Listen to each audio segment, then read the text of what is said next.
saved us. Brought healing through Jesus. Come lead us by your Spirit to make you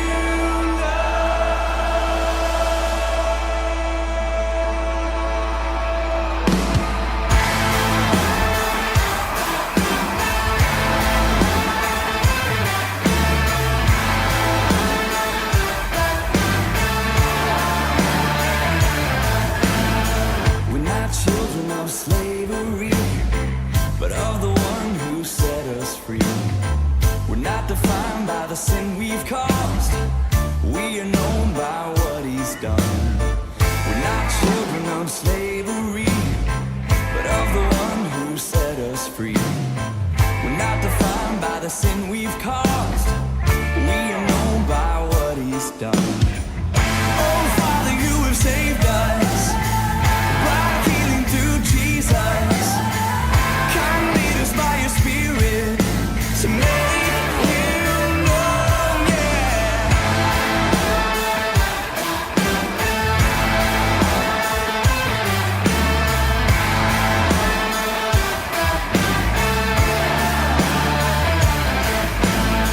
So give us words to speak your truth, and give us eyes to see you move.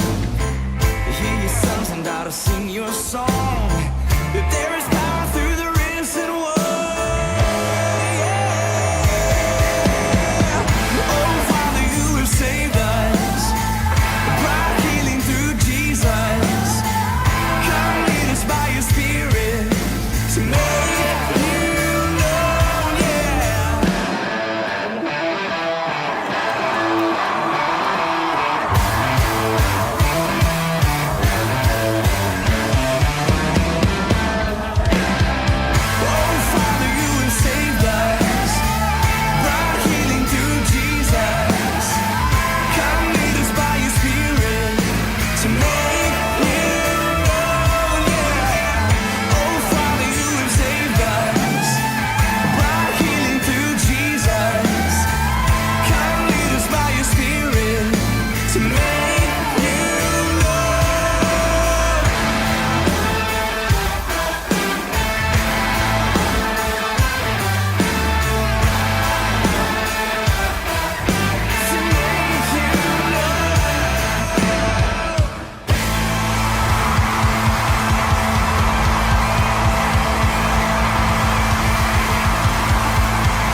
Hey, and welcome to CCV students. We're seriously so pumped that you're here with us today. We're gonna have an incredible time. We're gonna engage in a time of worship together, and this is simply a time for you to connect with God. So I want to encourage you to do what's comfortable for you. Whether that's just belting it out as loud as you can, or if that's just taking some time to be still and listen to God. After that, we have a message that we hope will encourage and challenge you. Once you've watched the message, we encourage you to spend some time connecting with a group. If you're not in a group yet, we would love nothing more than to connect you with one. Just text the word students to 72020 and someone from CCV will reach out to you and get you involved with our community. We would love to chat with you if you're watching live. Just hit us up in the chat below and let us know how things are going. We have a dedicated team that is ready to answer your questions, to pray for you, or just listen if that's what you're needing. We are here for you and you are absolutely welcome here. All right, it's time to worship together. Let's do it. Hey, how you guys doing tonight? Come on, make some noise. How you doing? Yes, it's great to see you guys tonight. Welcome. So pumped that you are here with us. Tonight we're continuing our series called The Fight. We're looking at the life of Samson. We're taking some truths from that and applying it to our own lives. Right now, the worship band is ready to lead you in some songs. Are you guys ready? I'm gonna invite you to stand to your feet right now and let's sing together. Let's go.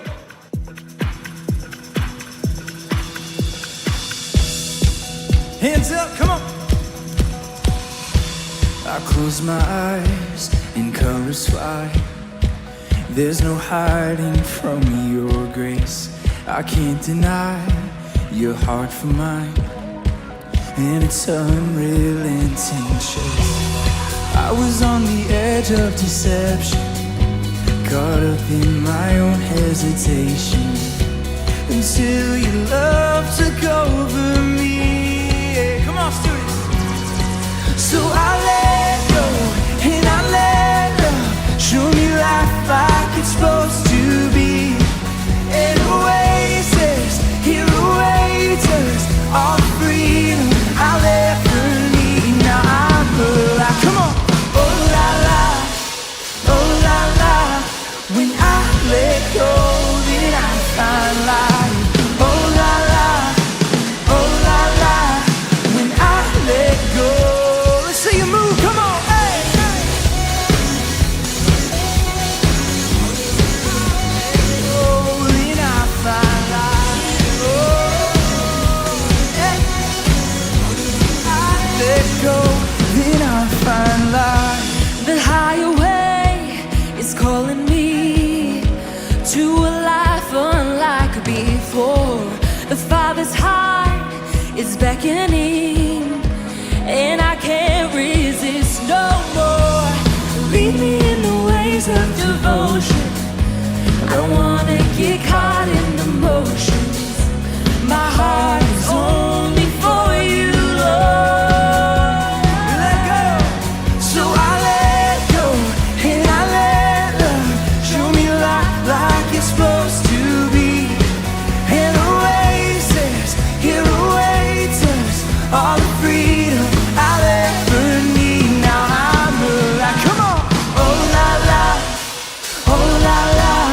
When I let go, then I find life.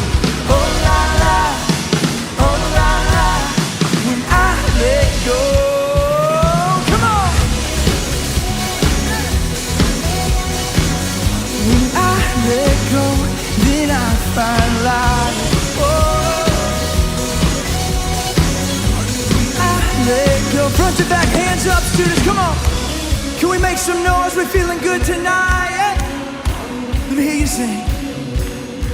So I let go and I let love show me life like it's supposed to be. An oasis, here awaits us, all the freedom I'll ever need. Now I'm alive, yeah. 'Cause when I let go, then I find life. Oh, 'cause when I let go, somebody jump, come on, hey. I let go, then I find life, hey. Come on. When I let go, we say, oh la la, oh la la. When I let go, then I find life. Oh la la, oh la la. When I let go, then I find life.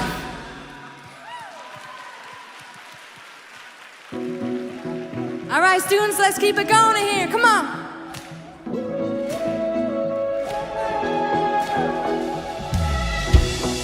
Night is falling when fear is coming.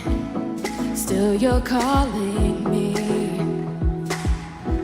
When faith is lost, my hope exhausted, you will be my strength. When my mind says I'm not good enough, God, you're enough for me. I've decided I'm not giving up, 'cause you won't give up on me. You won't give up on me. Your love is holding on and it won't let go. I feel it breaking out like an echo. Your love is holding on and it won't let go. I feel it breaking out like an echo, echo in my soul.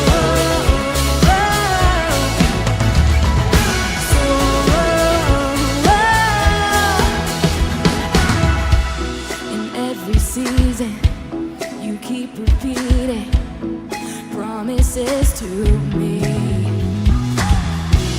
Now there's no stopping what you have started until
students, come on now.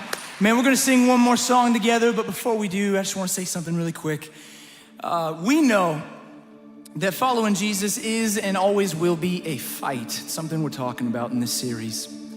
And sometimes it's a fight that just seems too heavy to bear, or a fight that just seems impossible to win. But we also know this here and now tonight, that through Jesus, through his sacrifice, and through his fighting on our behalf, a way has been made for us to see victory no matter what the fight is. Through God's fulfillment of his promises, a light has been cast into the darkness that we face. So, as we sing this next song, let's remember this. God is with us. He's by our side. He's fighting. He's here. And he's wanting to make a change in your life tonight. He's making a way for you tonight. Let's sing together.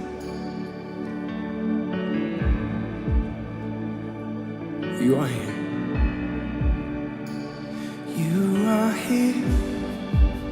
You're moving in our midst. I worship you. I worship you. You are here. You're working in this place.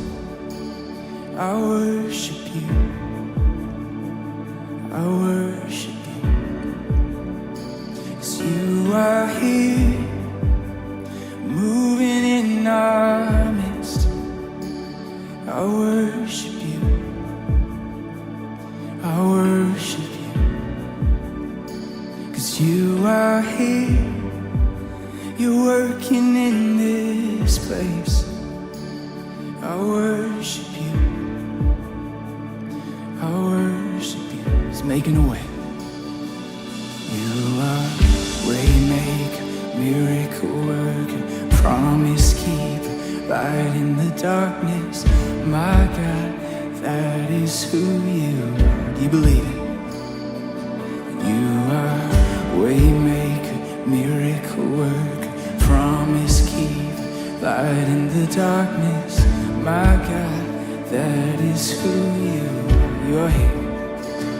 You are here, touching every heart. I worship you. I worship you. You are here, healing every heart. I worship you, yeah. I worship you. Oh, you are waymaker, miracle worker, promise keeper, light in the darkness.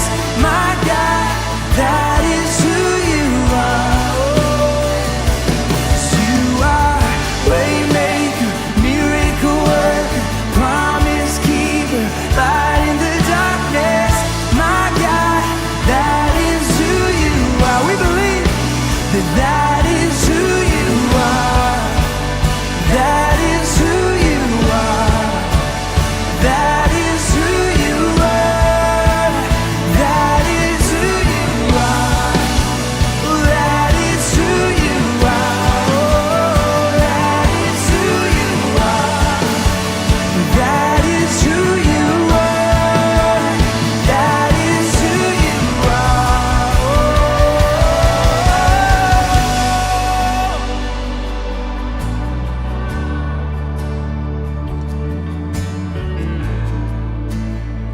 Even when I don't see it, you're working. We say, even when I don't see it, you're working. Even when I don't feel it, you're working. You never stop, you never stop working. You never stop. Come on, students, let's get loud in this place. Even when I don't see it, you're working. Even when I don't feel it, you're working. You never stop, you never stop working. You never stop, yeah. Even when I don't see it, you're working. Even when I don't feel it, you're working. You never stop working. You never stop, you never stop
Yes, students, we believe that he is making a way right here and now. You may be seated.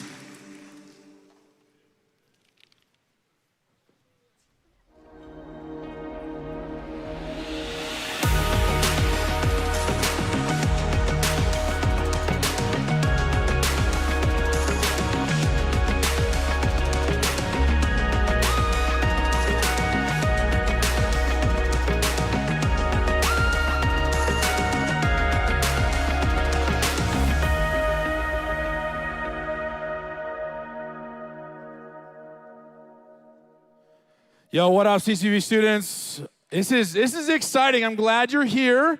It's a Sunday night. I'm glad to hang. My name is Jake, and we're gonna hang out for a little bit and hopefully learn some things from the life of Samson. But I'm just gonna start out like this. This may shock you. I've only been in one fight. I've only been in one fight in my entire life, and it came in college, and it was about a girl, because of course it was about a girl. That's how it works. A little background on my life is that at this point I was a senior in college. I was playing football, and I was a part of this team, and I finally got a girl to like me, and I don't know if seems like that's not surprising based on. And I'm gonna double down. Like, honestly, before this girl, I never have had a girlfriend before that moment. And it wasn't because I wasn't trying. Like, I was really trying to have a girlfriend. It just wasn't working. And so I finally convinced this girl to like me. The problem is this girl, her ex-boyfriend, was on the same football team that I played for. And his name was Brad Iskow. And Brad Iskow is a problem. And here's what you need to know about him. And here's why he's an idiot. Brad Iskow played defense. And listen, if you know anything about football, you know that if you play defense, you're basically a caveman. You basically have nothing to offer to the future going forward. Like, if you play offense, you're smart. You have a lot to offer. You're probably funny. You probably look good. And like, you have a future coming, but when you play defense, it's like this is the end. Like, I'm glad you have a jersey. I'm glad you're trying your best. And that's Brad Iskow. And his friend, Mike Elias, I remember these names, and this was a long time ago, and so I need to get over it. But I remember these names, and they would talk trash to me about my girl that I was dating. And normally that's not a big deal. I should just let it, like, roll off the back of me. But over time, it kept happening and kept happening and kept happening until one day, I had enough. And so I remember this play. I snapped the ball. We're in team. I step to the left. I go up to the linebacker. He's a linebacker. I just grab him by the shoulder pads, and I pick him up in the air quickly, and I just pile drive him on the ground with my knee right on top of his neck. And I just hold him there long enough he's got to know that I'm in charge of this scenario. And so I'm holding him there, and I get up, and I push off, and I turn around, and I walk behind, and I literally walk away until, in my imagination, there's an Avengers-level battle happening behind me between the offense and defense. I see my teammates running by me to go fight random people. I just hear the dust, and all of a sudden my eyes look up, and I see my head football coach, Jeff Pierce. And you know when you're so mad you don't actually hear things? You've been here, you're so angry, it's just like Charlie Brown noises are happening around you. And I can see the steam coming out of my coach's ears, and I can see the redness moving from his neck up into his forehead. And he's cussing me out, and it's just over and over and over again. And I walk right by him, and I sit on the bench because I know that my day is done. And that shouldn't have been that big of a deal, but at this point as a senior, I was voted earlier as the team captain. I'm a person on this team that's supposed to encourage us to be a better team, and I let it all get away from me in a moment of anger, in a moment of emotions. And I know for a fact that I'm not the only person in this space that has allowed their emotions get the best of them. I listen to y'all playing Fall Guys. I hear you cussing out on this random little, like, cartoon game. It's not that big a deal, but you treat it like a big deal. I feel you. You let your emotions convince you to skip football practice or basketball practice, or maybe worse than that, you don't actually skip it physically. You show up to practice, but you don't put any effort in. Hey, I'm not feeling this today. I don't have what it takes. I was up late. I don't need to put my best foot forward today. It's your emotions that convince you that it's okay to steal some stuff from the job that you work at. Like, listen, man, it's just McDonald's. Like, listen, honestly, they don't pay me enough. I deserve this probably. It's your emotions, guys, that convince you to respond to that DM from like Hottie Girl 69. You're like, well, maybe she just wants to talk to me. Maybe she wants to know how school went today. No, you know what's coming, but your emotions have taken over and you've done something that you know you're gonna regret. And so today, when we look at the life of Samson, we're gonna look at how we can be students, Christ-centered difference makers that are in charge of our emotions. I feel like I need to say this is important. Your emotions are not bad. Do not hear me say that. Your emotions are incredibly important. Your emotions oftentimes stir you to do the most research you've ever done. They stir you to care about subjects you never knew you cared about. Your emotions allow you to watch movies and actually enjoy them. They allow you to empathize and have real relationships with people. Your emotions matter. The problem is your emotions are literally, it's the gas pedal of a car. Your emotions are 0 to 60, but the problem is your emotions, that car doesn't come with a steering wheel. It just is going in one direction as fast as it possibly can. And if we don't figure out, as students and adults too, how to steer our emotions often lead us to the biggest downfalls in our life. So we're going to look at this story of Samson, and we're going to try to pull out some things that I think are going to help you. They're going to help me for sure. Be someone that keeps my emotions in check. Because I'm going to say this a lot. When we allow our emotions to win,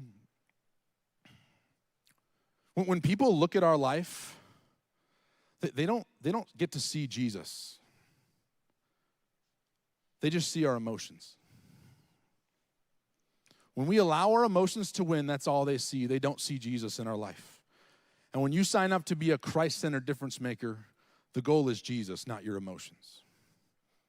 So we're going to jump into the story of Samson. If you were here last week, Jared talked about it. It was great. You can check it out on the YouTubes. Go look it up. I'll give you a quick up to speed on Samson because Samson is crazy. Before I do this, though, I have to say this. This is important to me. I feel like I personally relate a lot to Samson. And the main reason I feel like I relate a lot to Samson is like, personally, I feel like I look a lot like Samson. I feel like when I see pictures of this, I'm like, listen, you can draw me, but give me some money. It's kind of a bummer that they just take my body. And some of you are thinking, Jake, you don't look like that. And you keep that to yourself. Listen, I don't need to hear that. I'm an adult. I have 3.5 kids. It's hard. Half. There's one coming in March. All right, so that's how that works. We didn't get rid of, yeah, okay, all right. We'll clarify for you. That's important.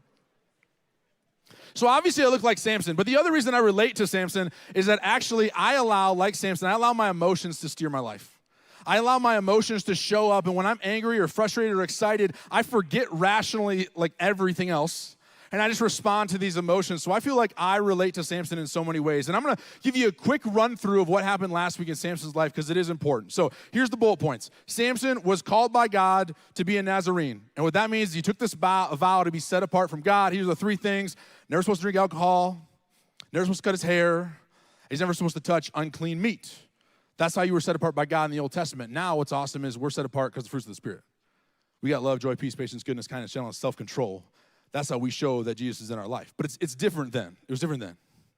And so then Samson, he tore a lion in half. That was important. I don't know why, but it's dope. Samson is a bad dude. He ripped a lion in half. Then on the way to his wedding, he sees the lion on the ground. There's honey in it. It's weird, kind of. But he eats the honey. And in a second, he throws away all the built-up character that he's earned. He throws away all the good that he's done for one little moment of something sweet. And that would be bad enough, but the story keeps going. He actually finishes walking to this wedding, his wedding that he's about to be at, and there's all these hundreds of people there. And instead of just letting this thing go, he decides to have a riddle game with these Philistines. And basically the point of this riddle is that, hey, I killed a lion and I ate honey. That's the answer to the riddle. He's literally telling them, I'm bragging about what I did. They couldn't figure it out. It took him a bunch of days. They finally convinced his wife-to-be to figure, hey, tell me the answer. She came back. She told me the answer. They were like, hey, we got this. Samson was really mad. He yelled at her, and then he left, and he had to go to a different town. He had to kill 30 dudes to take their shirts to give for the bet. So, like, that's what happened. The Bible's crazy. Read it. So, all of this has happened in Samson's life.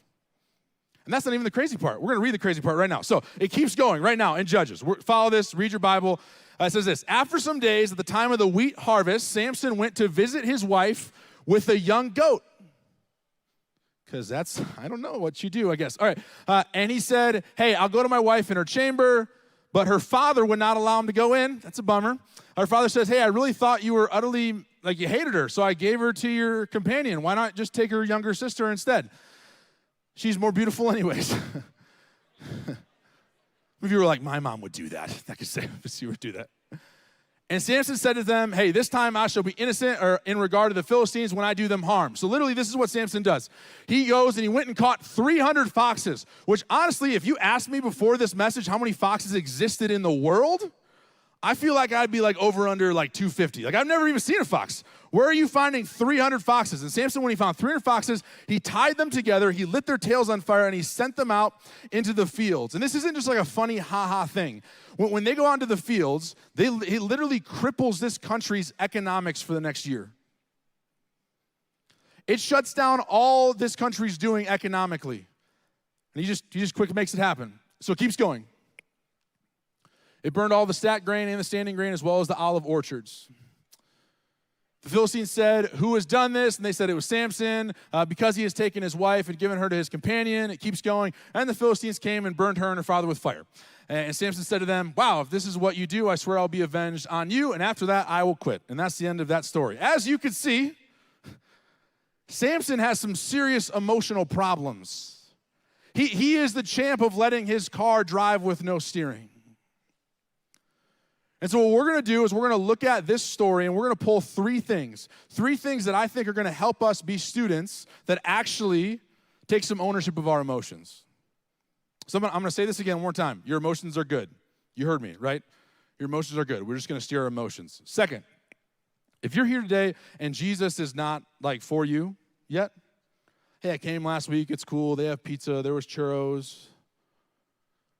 And you're not in on Jesus, here's what I just want to say to you. Here's what's awesome about Jesus. Jesus affects me spiritually, but if you're not on board, he also affects your life practically. The things that Jesus talks about help make you a better human. So don't check out. They're here for you too.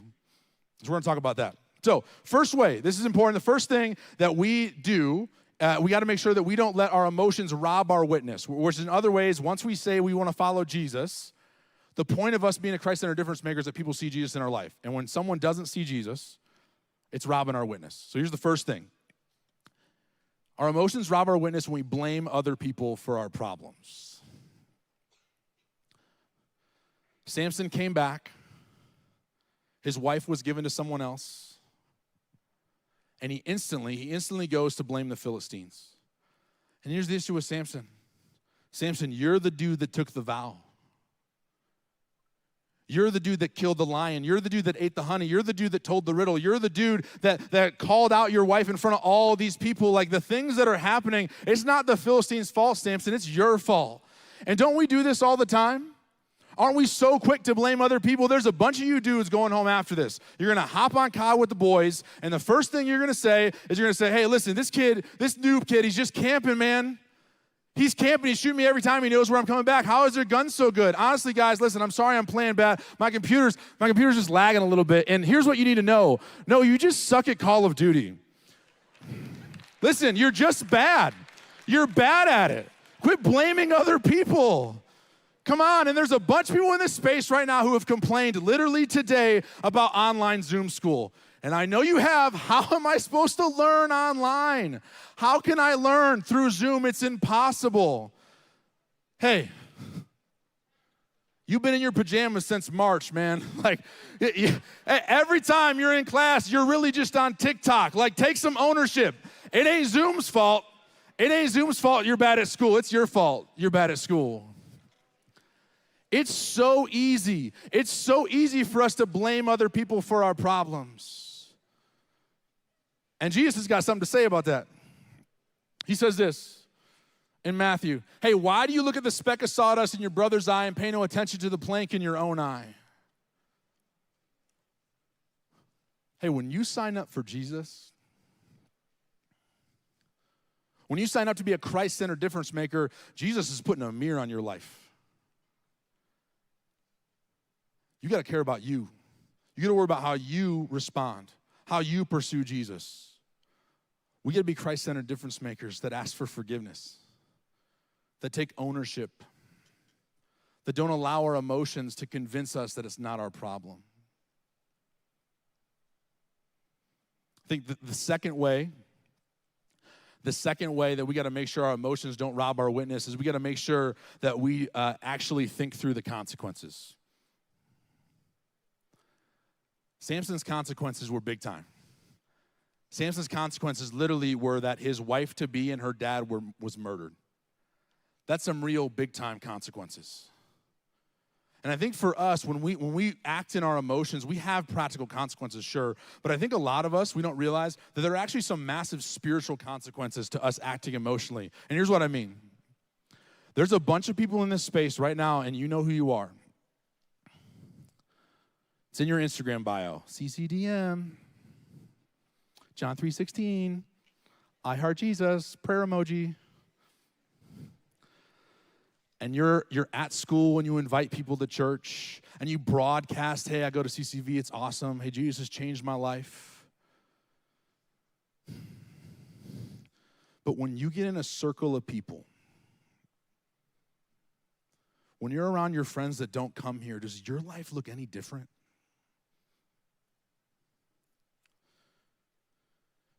Or are you just as likely to start making fun of this other dude over there?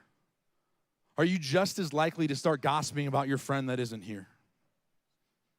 And sure, there are practical consequences. You might lose a friendship. You might get fired from your job. You might get kicked off the team. Those are all practical. But the real consequence is that when people look at your life, they don't think they need Jesus. Here's what you need to know. People's first impression of Jesus is ultimately tied to their first impression of someone who says they follow Jesus. I think that's good. I'll say it again. People's first impression of Jesus is ultimately tied to their first impression of someone who says they follow Jesus. If you're going to put that in your bio, you better live that out. The consequences are huge.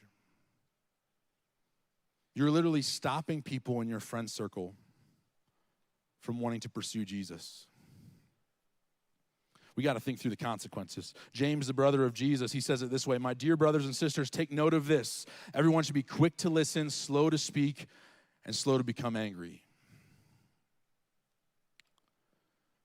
Y'all, we got to slow down.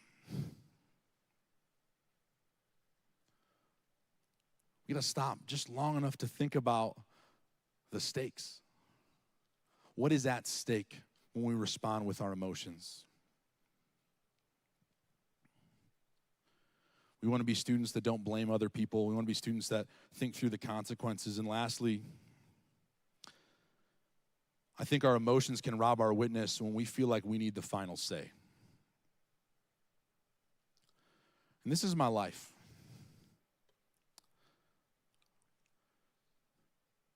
If you were to look at me through all this stuff happening, all the things happening in the world, and you would look at and you would come into my house and you have conversations with me, the thing that I struggle with most is I feel like every conversation needs to end with me winning. It's the emotion that convinces you that you need to respond to every idiot online. It's the emotion that convinces you that, listen, hey, that girl posted that thing on my comment, so I got to post this on hers to get back. It's the emotion that feels like if you don't drop the mic every conversation, no one is going to look at you with any respect. No one's going to know that you care. No one's going to know that you have grit. No one's going to care that, hey, listen, I know what I'm doing. I'm in charge of my own life. I need to win this conversation today. And Jesus, I think he's looking right at our life. He's saying, listen, Jake, you're missing it. It's not about you. Samson is so driven by revenge. He talks about it. Hey, I'm not going to stop until I get my revenge. And yet Jesus would have something totally radical to say. He says this, but I tell you, do not resist an evil person. If someone slaps you on your right cheek, turn to them the other cheek also.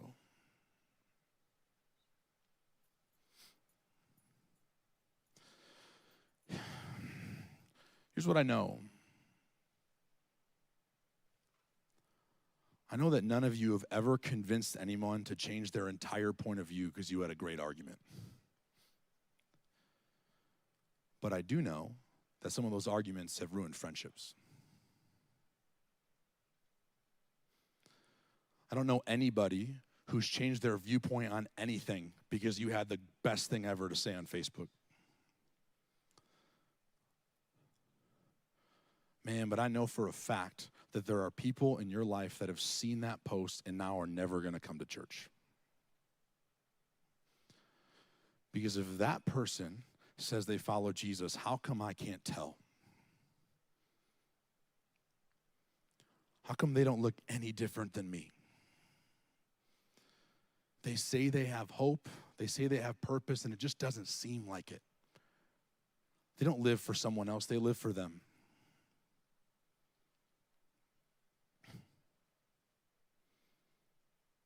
Jesus, every battle isn't about us, it's about Jesus. Here's what's crazy. I think Jesus actually had to learn this too. The night before Jesus was about to be crucified, he's about to get up on a cross. He's going to die for all of us. He's going to die for everybody that's living in this moment and everybody living all the way up to today and all these campuses all around Phoenix. He's dying for us. And the day before this, he's in the garden. And he's in the garden and he's struggling. And what we know about Jesus is that he's 100% God, but he's also 100% man. So we know that he's dealing with the emotions that many of us would deal with. Hey, God, why am I dying for these people? They're the sinners, not me. I didn't get them into this mess. They got themselves into this mess. Hey, God, if I die tonight, if I die tomorrow, the Pharisees, they're going to think they won.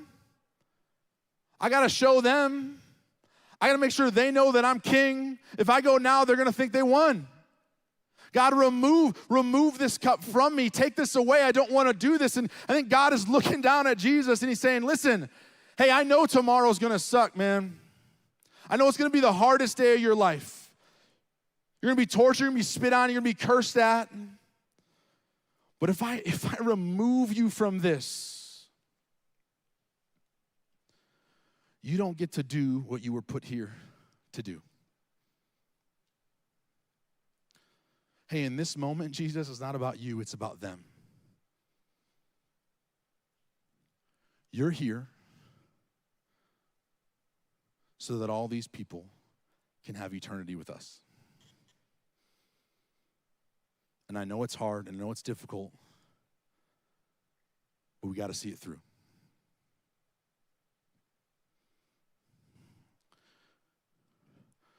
Students, when we sign up, when we say, hey, Jesus, I'm with you. Hey, I'm a Christ-centered difference maker. We no longer get to be the main character. It's no longer about us. It's about him. The purpose that we have in life is literally to point people that have no idea who Jesus is. We're pointing them towards Jesus. We're living a life that should show them that their life has literally no meaning outside of Jesus. We're here to show them the amazing grace that is there if they just tap into it. We're there to show them that there is purpose and there is hope and there is drive and there is passion that only can be found in the person of Jesus. And you have to decide as a Christ follower, are you going to be someone that exudes Jesus? Or are you just going to exude your own emotions?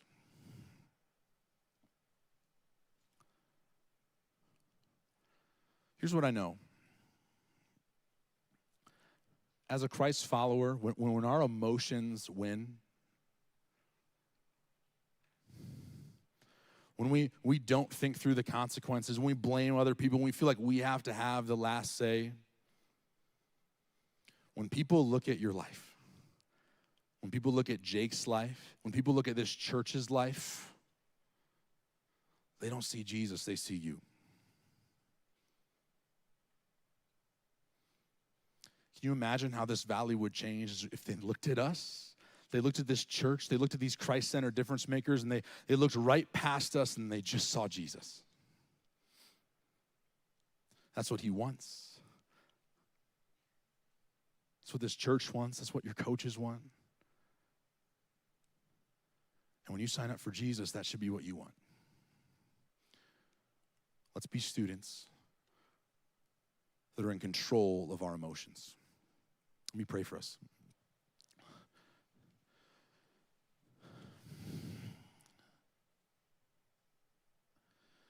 God, man, I'm a busted dude.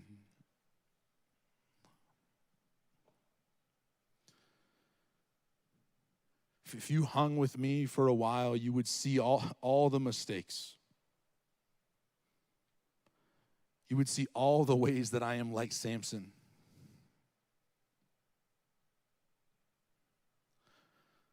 Lord, don't let me settle for that, though.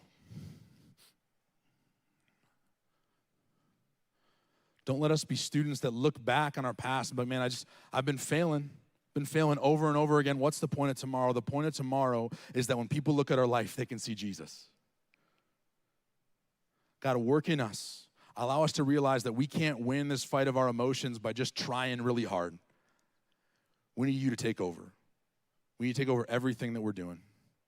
God, we love you so, so much. We're grateful for your son. We love you in your name. Amen. Thanks so much for hanging with us tonight during our high school experience. I really hope that you found something that spoke to you or allowed you to connect more deeply with God. Comment below if there's something specific that stuck out to you. We'd love to know how you were challenged. We're confident that there's no better way to experience God's word than in community. So again, if you're not plugged into a group, what are you waiting for? That is the space where you'll find accountability, you'll be personally challenged, and you'll have just an awesome time making new friends. Go ahead and text the word students to 72020. We'll get you connected as soon as possible. If you want to get all the updates on everything CCV students, give us a follow on Instagram and subscribe to our YouTube channel. We'll be back next Sunday at 5, so we hope to see you then. And if you can, we'd love to see you at one of our campuses. You can get more info about that on our website, ccv.church. There you can learn more about our church and find which campus is closest to you. Thanks for joining us. We'll see you next week.